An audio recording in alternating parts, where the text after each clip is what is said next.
BEd bridge course में आपका एक बार फिर से स्वागत है। अधिक जानकारी के लिए या सिलेबस प्राप्त करने के लिए आप दिखाए गए व्हाट्सएप नंबर पर संपर्क कर सकते हैं।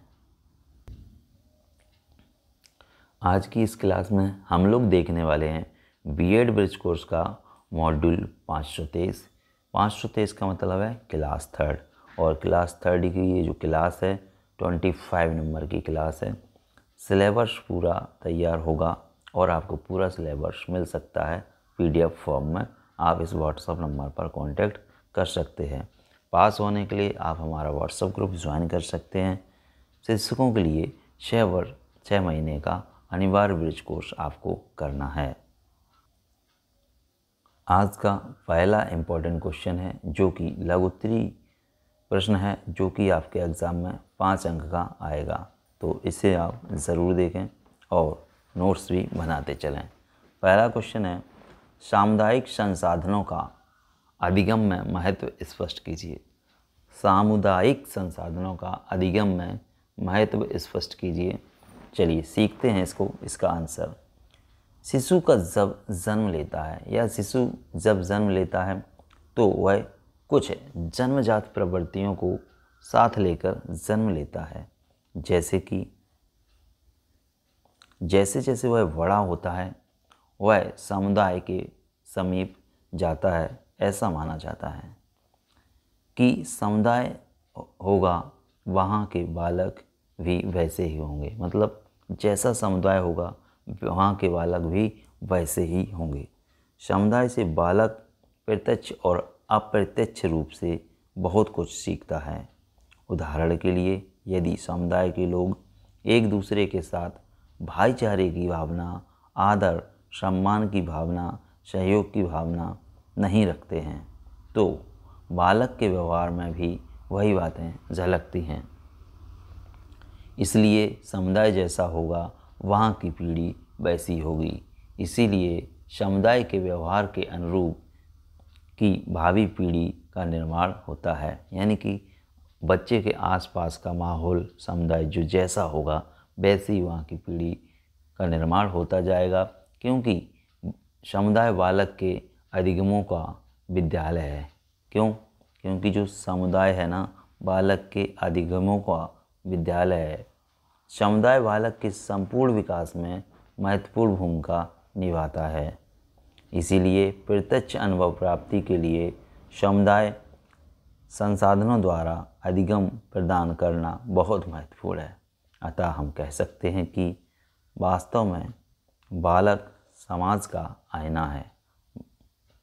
तो इस प्रकार हमने देखा कि समुदाय की क्या क्या भूमिका है, अधिगम में क्या क्या महत्व है। यानी कि बच्चा आसपास से ही सीखता है, तो आसपास का समुदाय अच्छा होना चाहिए, लोग अच्छे होने चाहिए, तो बच्चा भी अपने आप अच्छा ही हो जाएगा। नेक्स्ट क्वेश्चन है, संक्षिप्त टिप्पणी लिखें संसाधन के रूप में समुदाय। संसाधन के रूप में समुदाय, इसके बारे में हमको लिखना है। चलिए आंसर समझते हैं। शिक्षा के सक्रिय साधन के रूप में समुदाय अपना विशेष स्थान रखता है। समुदाय मनुष्यों का एक समूह है जहां वह समूह में रहकर सेवा, सहयोग की भावना के साथ साथ अधिकारों का उपयोग करता है। इसमें विभिन्न प्रकार के सामाजिक समूहों का समावेश होता है, जैसे परिवार, धार्मिक संघ, जाति, उपजाति, पड़ोस, नगर एवं राष्ट्र आदि। विभिन्न प्रकार के व्यक्तियों के साथ कैसा व्यवहार किया जाना चाहिए या कैसा व्यवहार किया जाए, जीवन की क्या क्या आवश्यकताएं हैं और उनके लिए क्या गलत है और क्या सही है। समुदाय किसी भी व्यक्ति के जीवन का बहुत महत्वपूर्ण अंग है, जिसके अभाव में वह अपना अस्तित्व खो सकता है। यह एक ऐसा क्षेत्र है जहां से हम सदस्यों के लाभ हेतु विभिन्न प्रकार के संसाधनों का उपयोग कर सकते हैं। सामुदायिक संसाधन विभिन्न सेवाओं का समूह और सहायता रूपी कार्यक्रम है। प्रत्येक संसाधन को समुदाय के सदस्यों तक आसानी से उपलब्ध कराना चाहिए ताकि वे आत्मनिर्भर बन सकें। ऐसे संसाधन जो कि सामुदायिक जीवन की गुणवत्ता में सुधार लाने के लिए उपयोग में लाए जाते हैं वे सामुदायिक संसाधन कहलाते हैं। वास्तव में यह वह स्थान है जहाँ पर बालक का सामाजिकरण होता है। नेक्स्ट क्वेश्चन है, मित्र का बालक के जीवन में सर्वोपरि स्थान है, स्पष्ट करें। मित्र का बालक के जीवन में सर्वोपरि स्थान है, स्पष्ट करें। ये भी क्वेश्चन 5 नंबर का आएगा आपके एग्ज़ाम में, तो ध्यान से इस क्वेश्चन को देखें। चलिए समझते हैं। मित्र का स्थान प्रत्येक बालक के जीवन में सर्वोपरि यानी कि सबसे ऊपर होता है। क्यों? मित्र बनाना एक स्वाभाविक प्रक्रिया है। बालक द्वारा किसी अन्य बालक विशेष के साथ अपनी इच्छा से बनाया गया संबंध, जो रक्त संबंधी भी हो सकता है और नहीं भी, उसे मित्रता कहते हैं। मित्रता बालक अक्सर उनके साथ करता है जिनका स्वभाव, रहन सहन, व्यवहार आदि उसे अपने स्वभाव से मिलता हुआ लगता है। इसलिए कहा जाता है कि यदि बालक के स्वभाव को जानना है तो सबसे पहले उसके परिवार और बाद में उसके मित्रों के स्वभाव को जानना होगा। यानी कि कहने का मतलब है, यदि बालक के बारे में जानना है तो सबसे पहले उसके परिवार को जानें और उसके बाद उसके मित्रों को जानें।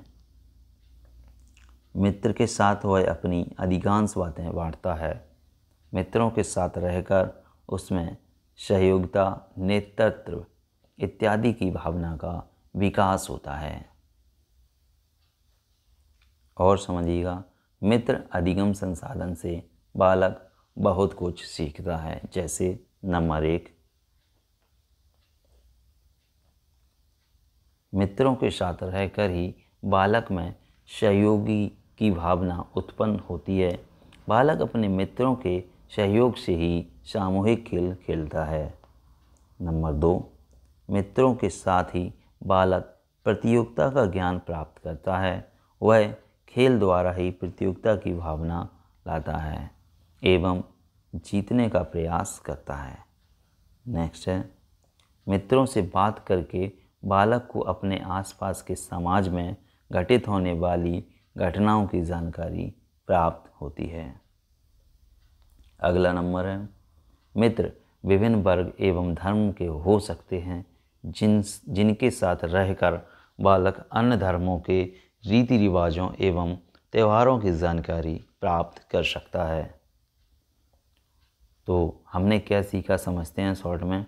उपयुक्त वर्णन द्वारा यह कहा जा सकता है कि परिवार और मित्र के द्वारा बालक अधिगम प्राप्ति के प्रभावशील साधन हो सकते हैं।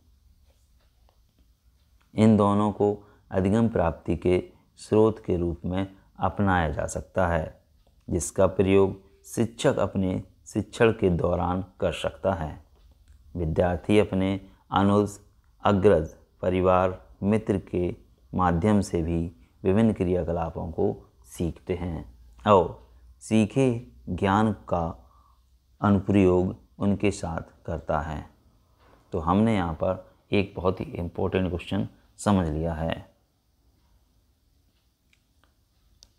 आप देख रहे हैं कैनवाला 2 यूट्यूब चैनल। वीडियो पसंद आए तो लाइक, शेयर, सब्सक्राइब ज़रूर करें और ब्रिज कोर्स की अधिक जानकारी के लिए दिखाए गए व्हाट्सएप नंबर 7055667037 पर आप कांटेक्ट कर सकते हैं। वहाँ पर आपको PDF में सिलेबस मिल सकता है। आज की वीडियो में इतना ही। नेक्स्ट वीडियो में आपको मिलेंगे और भी इम्पोर्टेंट क्वेश्चन। धन्यवाद।